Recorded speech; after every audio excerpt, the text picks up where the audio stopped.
Assalamu alaikum warahmatullahi wabarakatuh. Inna hamdalillah nahmaduhu wa nasta'inuhu wa nastaghfiruh wa na'udzu billahi ta'ala min shururi anfusina wa min sayyiati a'malina. Man yahdihillahu fala mudilla lahu wa man yudlil falan tajida lahu waliyyan murshida. Amma ba'd. Baada ya kumshukuru Mwenyezi Mungu Subhanahu wa Ta'ala na kumtakia ziada za rehma Bwana Mtume Muhammad sallallahu alaihi wasallam. Ndugu zangu wapenzi watazamaji wetu wa Msimbo Online TV, siku leo kwa mapenzi yake Allah Subhanahu wa Ta'ala tumekuja na mada na somo zuri sana ambalo kwa atakayesikiliza kuanzia mwanzo mpaka mwisho basi kuna faida kubwa siku ya leo anakwenda kuipata. Kwa ni kuombe ndugu yangu mtazamaji wangu wa Msimbo Online TV, fuatilia darasa hili kuanzia mwanzo mpaka mwisho, kwani kuna faida kubwa unakwenda kujifunza na unakwenda kuipata siku ya leo. Leo tunakwenda kuangalia sura yenye aya 4 na tutapeana faida 4 za sura hii. Na kwa nini tumeileta sura hii? Kwa sababu tuko katika mwezi wa Rajab. Huu mwezi wa Rajab ni mwezi ambao kimalizika huu unakuja mwezi wa Shaabani, inaingia Ramadhani. Na huu mwezi wa Rajab ni miongoni katika miezi minne mitukufu ambayo Waislamu ndani yake tumeharamishiwa kupigana vita katika miezi hii. Miongoni katika hiyo miezi minne mitukufu tukiachilia mbali mwezi huu tuliokuwa nao wa Rajab, mwezi mwingine ni mwezi wa Dhulqaada, bi maana mwezi wa mfungo pili, Dhulhijja mwezi wa mfungo 3 na Muharram ni mwezi wa mfungo 4. Hii ndio miezi minne ambayo Allah Subhanahu wa Ta'ala ameeleza ndani ya Qur'ani kwamba katika hii miezi 12 basi kuna miezi minne mitukufu. Miongoni mwao ni mwezi huu tuliokuwa nao, mwezi wa Rajab. Nimekuletea sura hii yenye aya 4. Dumu nayo sana katika mwezi huu wa Rajab, kwa sababu leo nataka nikupe faida ya sura hii, sura ambayo watu wengi wanaifahamu.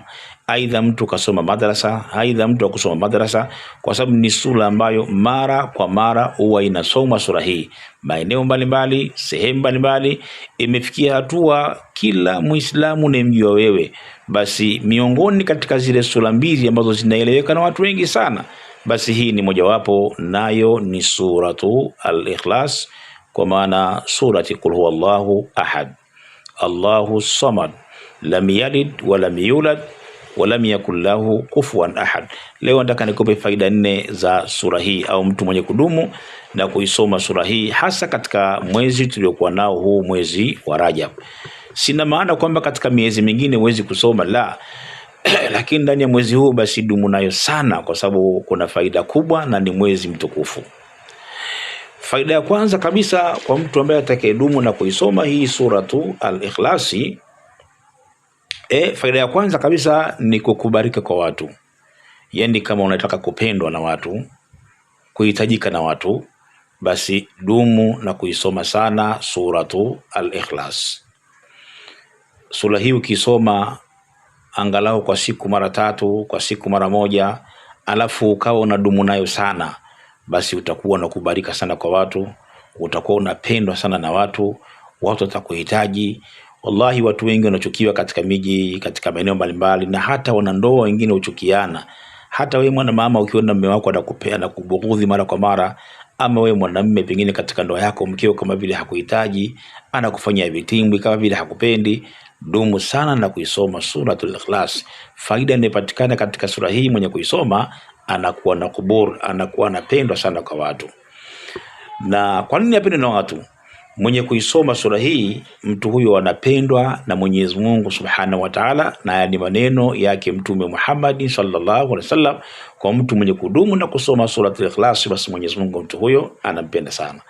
Na Mungu akimpenda mtu mara nyingi huwa anamwambia Jibril, inna Allaha idha ahabba abdan, pindi Mwenyezi Mungu anapompenda mja wake, nada ya Jibril inni uhibbu fulani, wanamwambia Jibril kwamba mimi nampenda mtu fulani, fa uhibbuhu, basi na wewe mpende. fayuhibbuhu Jibrilu alayhi salam, Jibrilu anakupenda. Fayunada Jibrilu ahli sama, Jibrilu naye wananadi kwa watu wa mbinguni huko, ya ahlu sama, enyi watu wa mbinguni, inna Allaha yuhibbu fulani, kwa hakika Mwenyezi Mungu anampenda mtu fulani. Fa uhibbuhu, basi nanyi mpendeni. Fayuhibbuhu ahlu sama, basi utapendwa vile vile na watu wa mbinguni. Bimaana mwenye kuisoma suratul Ikhlasi anakuwa anapendwa na watu, anakubarika na watu, kwa mtu mwenye kudumu na kuisoma suratul Ikhlasi. Na hii ni faida ya kwanza inapatikana katika hii suratul Ikhlasi. Faida ya pili, innaha ta'dilu thuluth al-Qur'an.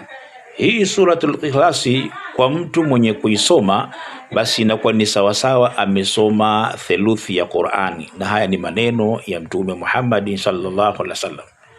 Maana mtu akisoma mara 3 anakuwa amesoma msahafu mzima. Ili wewe usome msahafu mzima na uhesabike kama wewe umesoma msahafu mzima, basi jitahidi sana kuisoma suratu al-Ikhlas, kwa maana kwa siku moja kama ukisoma mara 3, bimaana wewe umesoma msahafu mzima, kwani hii suratu al-Ikhlas yenyewe ni theluthi ya Qur'ani. Tazama ukubwa wake sura hii, na hii imekuja sura kumtakasa, ni sura ya utakaso, imempekesha sana Mwenyezi Mungu Subhanahu wa Ta'ala, suratu al-Ikhlas. Kwa hiyo dumu sana na kuisoma mara kwa mara.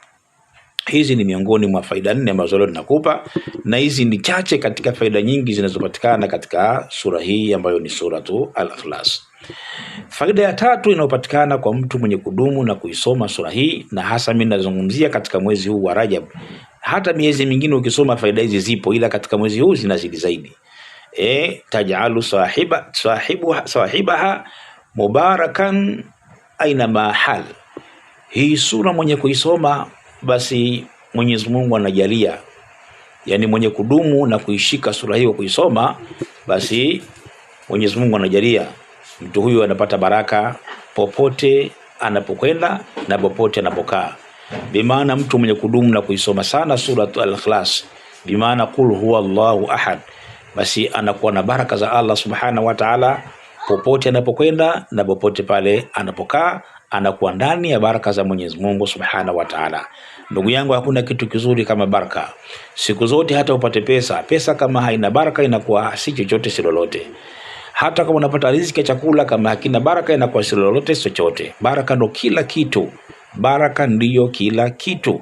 Unaweza ukapata pesa kidogo tu, lakini ndani yake kama kina baraka pesa hiyo, ukajiona wewe pesa yako ndogo lakini unafanya mambo makubwa. Ndio maana leo kuna baadhi ya watu wanafanya kazi, mshahara wao ni wa kawaida sana, lakini wallahi wanafanya maendeleo, wanajenga, anamshinda mpaka mtu anapokea mamilioni ya pesa. Kwa nini?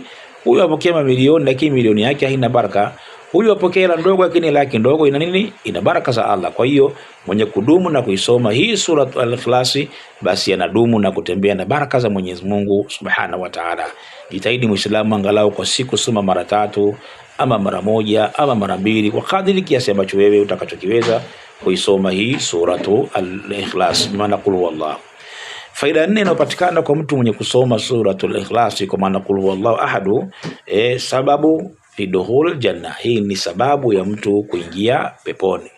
Kuna sahaba mmoja alikwenda kwa Mtume Muhammad, anna rajul, kwa hakika mtu mmoja, qala, alimuuliza Mtume, qala ya Rasulullah, alimuuliza au alimuuliza Mtume Muhammad, alimwambia Mtume Muhammad sallallahu alaihi wasallam kwamba inni uhibbu surata qul huwallahu ahad.